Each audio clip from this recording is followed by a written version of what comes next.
ആണ്. എഫെസോസ് 1:4.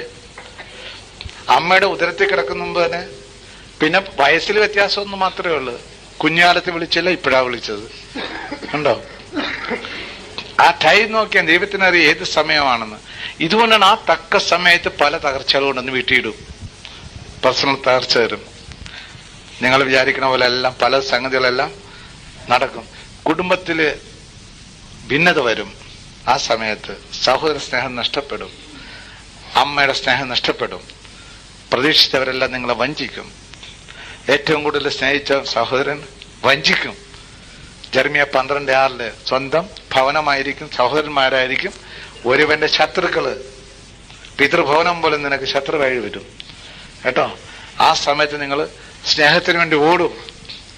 ഈ സമയമാണ് ദൈവം പെട്ടിക്കാൻ നല്ല സമയം. അതിന് ദൈവം ഉണ്ടാക്കിയാണ് അതെല്ലാം. നിങ്ങളെ ഓരോരുത്തരും പേഴ്സണൽ ലൈഫ് ഈശോയ്ക്ക് അറിയാമേ. നിങ്ങളെ മുടിനാര് പോലും മത്തായി 10:30 അറിയാം. നമ്മുടെ വിചാരിച്ചാൽ ഒരു മുടി പോകണം അറിയില്ല എന്നല്ലേ. കുട്ടി കളഞ്ഞാൽ അതും അറിയും കർത്താവ്, സകലതും അറിയും ദൈവം. മനസ്സിലായോ? ദൈവം അത്രയും ശക്തിയിലാണ്. ആ ശക്തി കർത്താവ് എല്ലാം അറിയാൻ സാധിക്കും. അതുകൊണ്ടാണ് ആ സമയമാണ് സങ്കീർത്തനം 119 64 തൊട്ട് 71 വരെയുള്ള വചനത്തില് പല ദുരിതങ്ങൾ കൊണ്ടുവന്ന് ഇട്ടിട്ട് ആ തക്ക സമയത്ത് നിങ്ങൾ ആകർഷിക്കുകയാണ്. യോഹന്നാൻ 6:44 65 കൂടി കൃപാവരം തരികയും ചെയ്യും ആകർഷണം.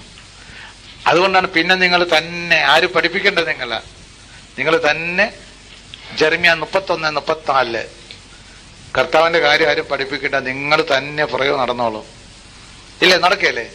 ഇനി നിങ്ങൾ ആരെങ്കിലും കൊണ്ട് എവിടെയെങ്കിലും നാട് കടത്താം, മോസ്കോയിൽ കൊണ്ടിടാം, അവിടെ നിങ്ങൾ ഈശോനെ കൊടുക്കും. മനസ്സിലായില്ലേ? കാരണം ഏതിൽ പോയാലും നിങ്ങളുടെ തീഷ്ണത അവിടെ ആയിരിക്കും. കാരണം ഓരോ ദിവസം തോറും കൂടിക്കൊണ്ടിരിക്കും ഈ തീഷ്ണത ഭയങ്കര തീഷ്ണതയായിട്ട് വരും. ഈ തീഷ്ണത അതാണ് ലൂക്ക 16:16 സ്വർഗരാജ്യത്തിലോട്ട് ഇടിച്ചു കയറുന്നെന്ന് പറഞ്ഞാൽ ചവിട്ടിപ്പൊളിച്ചു പോകണല്ലേ വാതിലൊന്നും. ഈ ദുഃഖം ഏത് വെള്ളിയാഴ്ച ഉണ്ട് സാറേ? ഈ വാലകത്ത് ദുഃഖ വെള്ളിയാഴ്ച.